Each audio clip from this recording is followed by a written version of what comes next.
ईमानदार बहू का मटर पुलाव। महिपालपुर में रहने वाली कंचन का पति श्याम का खेत था, जिसमें वो मटर की खेती करता था। उसके खेत के मटर मीठे, मुलायम और काफी स्वादिष्ट होते थे। एक रोज वो अपने पड़ोस के गांव में एक दावत में गए हुए थे, जहां बड़ी ही अच्छी खुशबू आ रही थी। अरे वाह, कितनी अच्छी खुशबू आ रही है ना रोहन। हाँ दीदी, चलो उस तरफ चलकर देखते हैं आखिर वो कौन सी डिश है। अब वो उस तरफ जाते हैं। ये क्या है अंकल? बिटिया, ये मटर पुलाव है। खाने में बड़ा ही लाजवाब होता है। एक बार खाओगे तो बार बार खाओगी।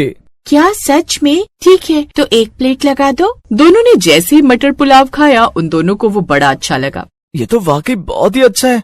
माँ, इधर आओ, तुम भी ये पुलाव खाकर देखो ना, कितना अच्छा बना है। फिर कंचन ने भी वो खाकर देखा तो उसे भी वो बड़ा पसंद आया और उसने उस आदमी से उसकी रेसिपी पूछ ली। दावत खाकर वो सब घर आ गए। कुछ दिन बाद कंचन से बच्चों ने फिर से पुलाव बनाने की डिमांड रख दी। अच्छा ठीक है, आज जब तुम्हारे पापा खेत से मटर लाएंगे तो मैं तुम्हारे लिए पुलाव बना दूंगी, ठीक? उस शाम जब श्याम खेत से मटर लेकर लौटा तो कंचन ने कुकर पर मटर पुलाव चढ़ाने को रख दिया। कुछ देर बाद, ले चिंकी बेटा, थोड़ा मटर पुलाव बिट्टू को भी चखा दे। अब चिंकी ने थोड़ा मटर पुलाव पड़ोस में रहने वाले बिट्टू को भी भिजवा दिया। बिट्टू और बाकी उन सभी को वो मटर पुलाव बड़ा पसंद आया। माँ, ये तो उस दावत वाले मटर पुलाव से भी बहुत अच्छा बना है। हाँ सच में, अब तो आप हर दूसरे दिन यही बना दिया करो। बच्चे बिल्कुल सही कह रहे हैं कंचन। उस दिन के बाद ऐसा ही हुआ। कंचन हर दूसरे दिन मटर पुलाव बनाती। उसकी खुशबू से पड़ोस का बिट्टू भी दौड़ा चला आता।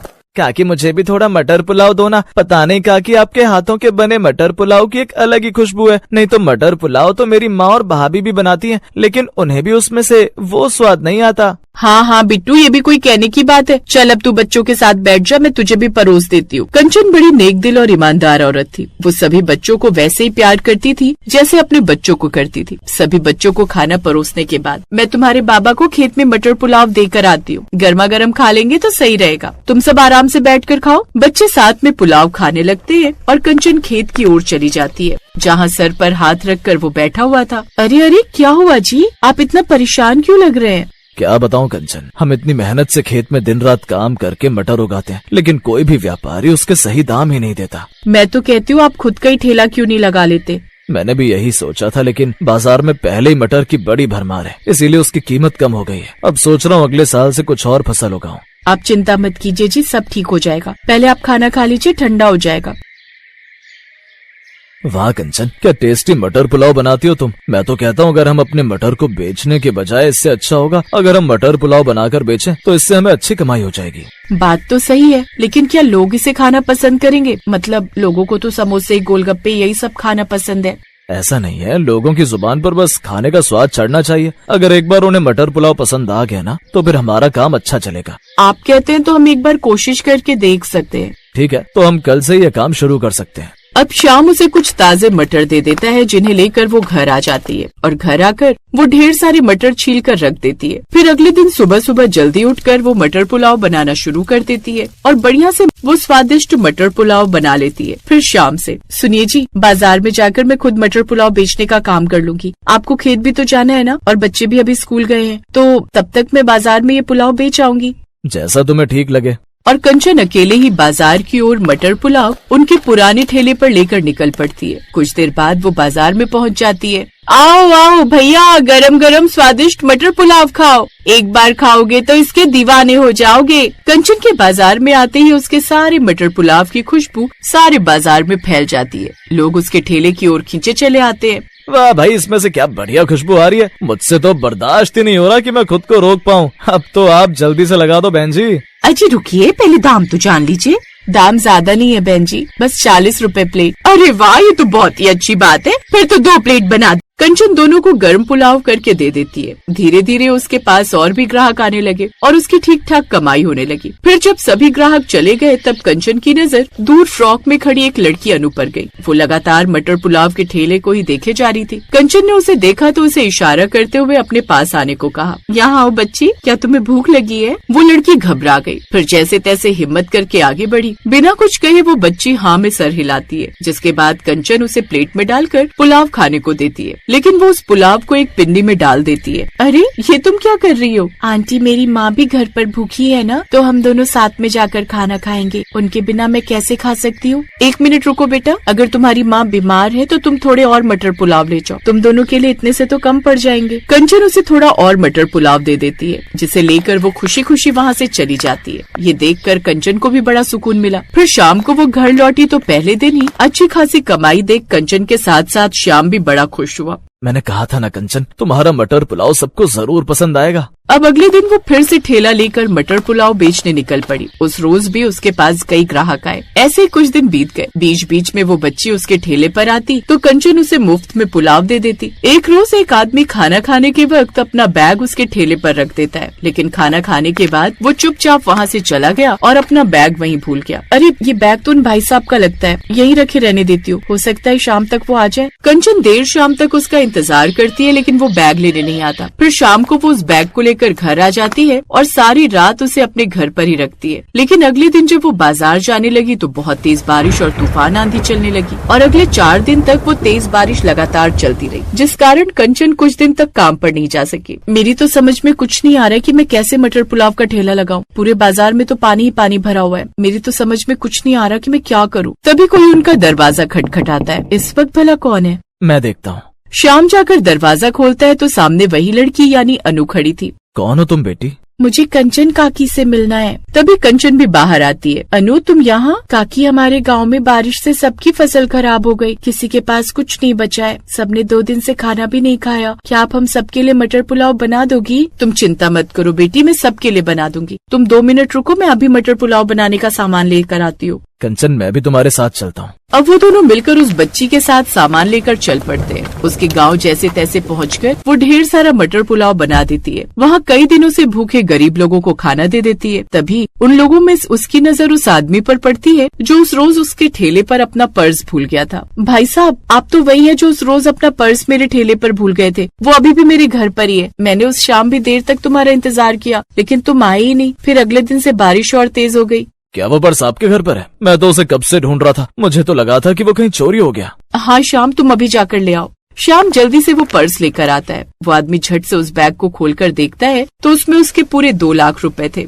आपका बहुत बहुत शुक्रिया बहन जी, आप सच में बड़ी ईमानदार हैं। अगर कोई और होता तो कभी ये पैसे नहीं लौटाता, लेकिन आपकी ईमानदारी सच में बहुत लाजवाब है। सच कहूँ भाई साहब, तो हमने एक बार भी इसे खोलकर नहीं देखा, क्योंकि ये हमारी ईमानदारी के खिलाफ है। आप तो एक ईमानदार मटर पुलाव वाली हैं। ये पैसे मैंने अपनी जमीन का एक छोटा सा टुकड़ा बेच कर लिए थे, लेकिन उसके बाद बारिश ने ऐसा कहर ढाया कि सब कुछ बर्बाद हो गया। उसकी इस ईमानदारी की सब लोग तारीफ करने लगे। किसी ने उसका वीडियो भी बना लिया, जिससे उसकी ईमानदारी और मुफ्त में लोगों को खाना बांटते देखकर और लोगों की मदद करते देखकर सरकार ने उसे 1 लाख रुपए इनाम के तौर पर दिए। साथ ही बाजार में एक दुकान भी खरीद कर दी, जिसमें वो गर्मा गर्म मटर पुलाव बनाकर बेच सके। अब श्याम और कंचन के बुरे दिन खत्म हो गए थे।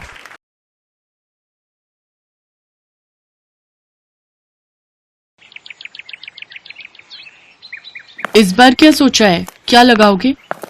सोच रहा हूँ इस बार मटर लगाऊं। पर 2 साल पहले जब मटर लगाई थी तब पता है न क्या हुआ था। हाँ हाँ याद है, आधी मटर खराब हो गई थी, लेकिन तब तो उसमें कीड़ा लग गया था ना।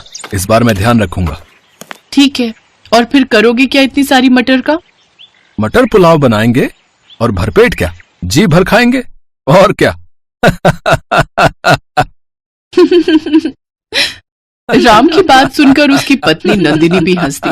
सर्दी का मौसम आने वाला था, तो इस बार राम ने तय किया कि वो अपने खेतों में मटर लगाएगा। उसने बड़ी मेहनत से खेत को तैयार किया और मटर के बीज भी बो दिए। कुछ दिनों बाद पहले पौधे आए और फिर उन पर हरी हरी मटर लगनी भी शुरू हो गई। हर गुजरते दिन के साथ अपनी भरी पूरी फसल को देखकर राम फूला नहीं समा रहा था।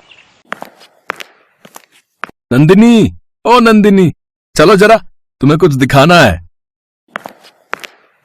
पर अभी बहुत काम है। अरे ये काम तो होते रहेंगे, तुम चलो मेरे साथ। इतना कहकर राम ने नंदिनी का हाथ पकड़ा और उसे लेकर सीधा अपने खेत पहुंचा। खेत देखकर नंदिनी के चेहरे पर भी मुस्कान आ गई। पूरा खेत हरी भरी मटरों से भरा हुआ था।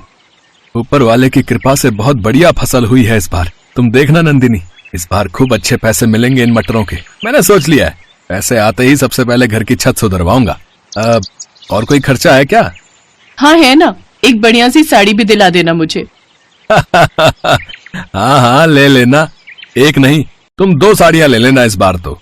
अब खुश? हाँ जी, बहुत खुश। मटर की बढ़िया फसल देखकर दोनों पति पत्नी सपने संजोने लगे। दूसरी तरफ पूरे गांव में भी ये खबर फैल चुकी थी कि इस बार राम की फसल बहुत बढ़िया हुई है। और फिर एक दिन राम के घर के बाहर एक चमचमाती कार आकर रुकी और कार से उतरा इलाके का विधायक राम अवतार सिंह। अरे विधायक जी, आप राम राम। राम राम भाई, कैसे हो? ऊपर वाले की कृपा है विधायक जी। कृपा तो वाकई बहुत हुई है तुम पर। मैंने सुना है इस बार तुम्हारी मटर की फसल बहुत अच्छी हुई है। हाँ विधायक जी, सब भगवान की दया है। तो क्या सोचा है, किसे बेचोगे अपनी मटर? अभी तो कुछ ऐसा सोचा नहीं है विधायक जी, जहां सही दाम मिल जाएगा वहीं दे दूंगा। अरे तो हम काय के लिए हैं? हमको दे दो अपनी सारी मटर, हम पूरे 15 रुपए देंगे तुम्हें 1 किलो के। पर शहर में तो इस बार 25 से 30 रुपए किलो बिक रही है मटर। देखो राम, मटर है, गेहूं नहीं, जो कई महीने संभाल लोगे। 2 दिन बाद सूखने लगेगी सारी की सारी। मेरे पास स्टोरेज की सुविधा है, मैं तुम्हारी सारी मटर खरीद लूंगा हाथों हाथ। ठीक है विधायक जी, मैं आपको शाम तक बताता हूँ। राम को दुविधा में छोड़कर विधायक वहां से चला गया और फिर उसके जाने के बाद क्या करूं नंदिनी, कुछ समझ नहीं आ रहा। ये विधायक हम गरीब किसानों का हमेशा फायदा उठाता है, हमसे कम पैसों में फसल खरीदकर शहर में ऊंचे दामों पर बेचता है। मेरी मानो तो आपको कुछ और लोगों से भी बात करनी चाहिए। इतना आसान नहीं है नंदिनी, रामावतार की मर्जी के बगैर कोई व्यापारी मेरी मटर नहीं लेगा, उससे कोई बैर नहीं लेना चाहता।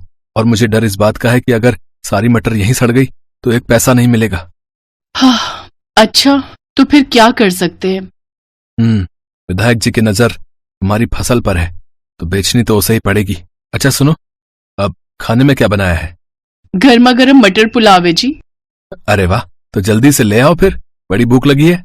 पिछली बार राम ने अपने खेत में धान बोए थे और उस बार भी उसकी फसल अच्छी हुई थी, तो घर में चावलों की कमी नहीं थी। और जब इस बार मटर आई तो नंदिनी ने सबसे पहले मटर पुलाव बनाकर ही राम को खिलाया, क्योंकि मटर पुलाव राम को बेहद पसंद भी था। जब राम और नंदिनी खाना खा रहे थे तभी उन्हें बाहर से शोर सुनाई दिया। लोगों के चीखने चिल्लाने की आवाजें आ रही थी। दोनों ने फौरन बाहर निकलकर देखा तो पूरा गांव जल रहा था। आग बहुत बढ़ चुकी थी, लगभग सारे घर जल रहे थे। बस एक राम का घर सुरक्षित था, क्योंकि वो उसके खेत के किनारे ही था और बाकी के घरों से दूर था। राम खाना छोड़कर फौरन लोगों की मदद के लिए दौड़ा। काफी देर बाद आग तो बुझा ली गई, लेकिन गांव के सारे घर जलकर राख हो चुके थे। सारा सामान, सारा राशन, सब कुछ राख बन चुका था। हिम्मत रखिए आप सब, हम सब मिलकर कुछ ना कुछ जरूर कर लेंगे। एक काम करते हैं, विधायक जी के पास चलते हैं, उनसे मदद मांगते हैं। हाँ हाँ, ठीक कह रहे हो, चलो चलते हैं। पूरा गांव रामावतार विधायक के पास पहुंचा। गांव के लोगों ने विधायक से अपनी परेशानी बताई तो विधायक ने उन सबको धुतकार दिया। चलो, अब क्या बस यही काम रह गया है? लापरवाही करो तुम, आग लगाओ तुम, और भरपाई करूं मैं मतलब कि सरकार। गांव के लोगों को विधायक पर गुस्सा आ रहा था, पर वो मजबूर थे और मुंह लटकाकर वहां से जाने लगे। तभी विधायक ने राम को आवाज लगाई। अरे राम, यहाँ आओ, इनका चक्कर छोड़ो। तुम्हारी फसल तो ठीक है ना? हाँ जी, मेरी फसल तो बिल्कुल सुरक्षित है। हाँ तो एक काम करो, 16 रुपए ले लेना भाई, लेकिन अब जल्दी सौदा पक्का करो और सारी मटर यहाँ पहुँचाओ, समझे? विधायक जी माफ करो, लेकिन मैं आपसे कोई सौदा नहीं करना चाहता। अच्छा, तो क्या करेगा मटर का? है किसी और को मैं तुझे बेचने नहीं दूंगा। मैं चाहे तालाब में डाल दूं, पर आपको नहीं दूंगा अपनी मटर। राम अवतार ने मजबूर गांव वालों की मदद नहीं की। इस बात से राम बहुत नाराज था। उसने विधायक से सौदा करने से साफ इनकार कर दिया। फिर घर लौटते हुए उसने गांव के कई बच्चों को भूख से रोते बिलखते देखा और फिर। नंदिनी, घर में कितना चावल है? काफी है, वैसे क्यों पूछ रहे हो? हमारे पास मटर की कोई कमी नहीं है। तुम एक काम करो, मैं कुछ लोगों को साथ लेकर एक बड़ा चूल्हा बनाता हूँ और तुम गांव की औरतों के साथ मटर पुलाव बनाने की तैयारी करो सबके लिए। जब तक मेरे घर में मटर और चावल का एक भी दाना है, मेरे गांव का कोई बच्चा भूख से नहीं रोएगा। लेकिन फिर हम लोग अपने बारे में बाद में सोचेंगे नंदिनी, फिलहाल गांव के बारे में सोचना है। नंदिनी ने इसके बाद कुछ नहीं कहा और खाना बनाने की तैयारी शुरू कर दी। अगले कुछ दिनों तक नंदिनी की रसोई में ढेर सारा मटर पुलाव पकता रहा और गांव के लोगों की भूख मिटाता रहा। पूरा गांव राम और नंदिनी को दुआएं दे रहा था। लेकिन फिर धीरे धीरे राम के घर चावल और मटर खत्म होने लगे और राम और नंदिनी सोच में पड़ने लगे। तभी एक दोपहर को कुछ ऐसा हुआ जिसकी उम्मीद किसी को नहीं थी। अरे मुख्यमंत्री साहब, आप मुझ गरीब के घर राम राम साहब। अरे नंदिनी, ओह साहब, आप अंदर आइए।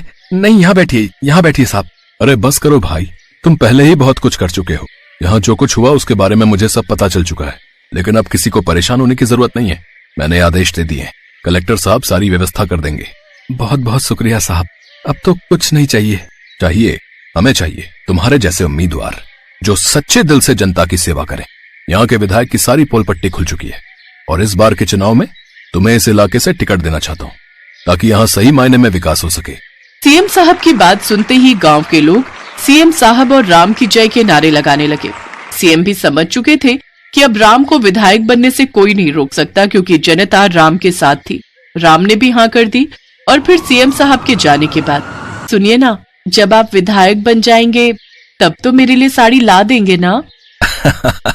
हाँ, इस बार पक्का। Best buddies. Hello friends, thanks for watching this video.